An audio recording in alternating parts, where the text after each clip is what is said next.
হাফেজ মুতাসিম বিল্লাহ মাহাদিকে পাগড়ি পরিয়ে দিচ্ছে। লিল্লাহি তাকবীর, লিল্লাহি তাকবীর। এরপরে আসবে হাফেজ মোহাম্মদ আরাফাত হুসাইন। হাফেজ মোহাম্মদ আরাফাত হুসাইন, পিতা জনাব মোহাম্মদ আব্দুল কুদ্দুস মোল্লা, গ্রাম শিগে, থানা হরিণাকুণ্ড, জেলা ঝিনাইদহ। আমি হাফেজ আরাফাত হুসাইন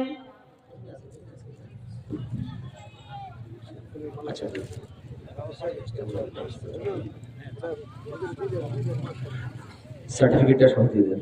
সার্টিফিকেটটা আমাদের পরিচালনা পরিষদ মাদ্রাসার পক্ষ থেকে আর রাহিকুল মাকলুকুম গ্রন্থ তুলে দেওয়া হচ্ছে।